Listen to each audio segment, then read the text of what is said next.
Capítulo 23. Então, todo o conselho levou Jesus a Pilatos. Começaram a apresentar o caso.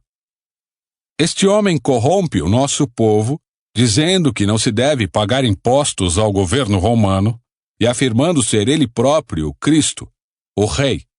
Então Pilatos lhe perguntou: Você é o rei dos judeus? Jesus respondeu: É como você diz. Pilatos se voltou para os principais sacerdotes e para a multidão e disse: Não vejo crime algum neste homem. Mas eles insistiam. Ele provoca revoltas em toda a Judéia com seus ensinamentos, começando pela Galileia e agora aqui, em Jerusalém. Então ele é galileu? Perguntou Pilatos. Quando responderam que sim, Pilatos o enviou a Herodes Antipas, pois a Galileia ficava sob sua jurisdição, e naqueles dias ele estava em Jerusalém. Herodes se animou com a oportunidade de ver Jesus, pois tinha ouvido falar a seu respeito e esperava havia tempo vê-lo realizar algum milagre. Fez uma série de perguntas a Jesus, mas ele não lhe respondeu. Enquanto isso, os principais sacerdotes e mestres da lei permaneciam ali, gritando acusações. Então Herodes e seus soldados começaram a zombar de Jesus e ridicularizá-lo.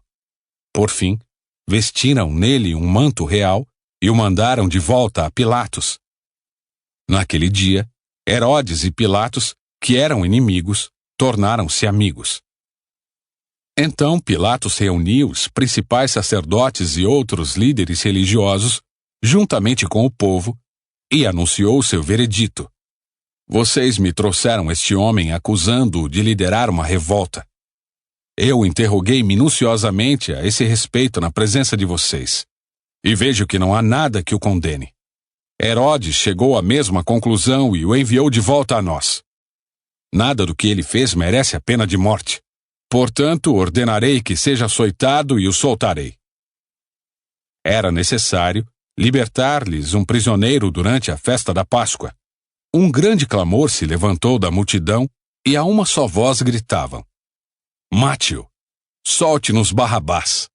Esse Barrabás estava preso por ter participado de uma revolta em Jerusalém contra o governo e ter cometido assassinato.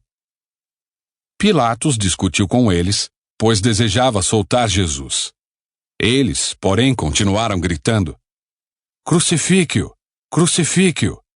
Pela terceira vez, ele perguntou: Por quê? Que crime ele cometeu?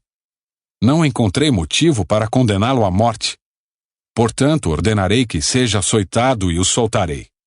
A multidão gritava cada vez mais alto, exigindo que Jesus fosse crucificado, e seu clamor prevaleceu. Então Pilatos condenou Jesus à morte, conforme exigiam. A pedido deles, libertou Barrabás, o homem preso por revolta e assassinato. Depois entregou-lhes Jesus, para fazerem com ele o que quisessem. Enquanto levavam Jesus, um homem chamado Simão de Cirene vinha do campo. Os soldados o agarraram, puseram a cruz sobre ele e o obrigaram a carregá-la atrás de Jesus. Uma grande multidão o seguia, incluindo muitas mulheres aflitas que choravam por ele. Mas Jesus, dirigindo-se a elas, disse: Filhas de Jerusalém, não chorem por mim. Chorem por si mesmas e por seus filhos, pois estão chegando os dias em que dirão: Felizes as mulheres que nunca tiveram filhos e os seios que nunca amamentaram. Suplicarão aos montes: Caiam sobre nós, e pedirão às colinas: Soterrem-nos. Pois se fazem estas coisas com a árvore verde, o que acontecerá com a árvore seca? 2 outros homens, ambos criminosos, foram levados com ele a fim de também serem executados. Quando chegaram ao lugar chamado Caveira, o pregaram na cruz. Os criminosos também foram crucificados, um à sua direita e outro à sua esquerda. Jesus disse: Pai, perdoa-lhes, pois não sabem o que fazem. E os soldados tiraram sortes para dividir entre si as roupas de Jesus. A multidão observava, E os líderes zombavam. Salvou os outros, salve a si mesmo se é o Cristo, o escolhido de Deus, diziam. Os soldados também zombavam dele, oferecendo-lhe vinagre para beber. Diziam, se você é o rei dos judeus, salve a si mesmo. Uma tabuleta presa acima dele dizia, este é o rei dos judeus. Um dos criminosos, dependurado ao lado dele, zombava. Então você é o Cristo. Salve a si mesmo e a nós também. Mas o outro criminoso o repreendeu. Você não teme a Deus nem mesmo ao ser condenado à morte?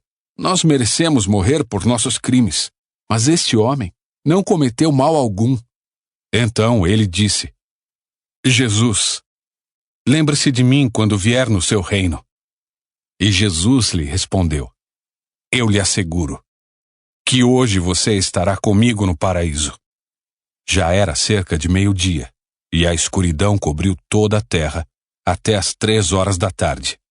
A luz do sol desapareceu, e a cortina do santuário do templo rasgou-se ao meio. Então Jesus clamou em alta voz, Pai, em tuas mãos entrego o meu espírito. E com essas palavras, deu o último suspiro.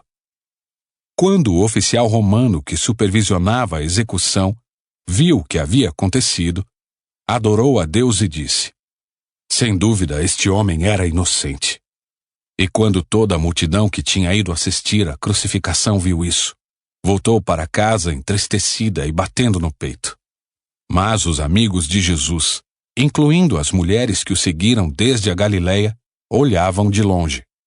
Havia um homem bom e justo, chamado José, membro do conselho dos líderes do povo, mas que não tinha concordado com a decisão e os atos dos outros líderes religiosos. Era da cidade de Arimateia, na Judéia, e esperava a vinda do reino de Deus. José foi a Pilatos e pediu o corpo de Jesus. Desceu o corpo da cruz, enrolou-o num lençol de linho e o colocou num túmulo novo, escavado na rocha.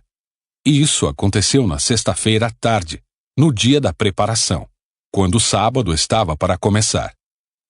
As mulheres da Galileia seguiram José e viram o túmulo onde o corpo de Jesus foi colocado.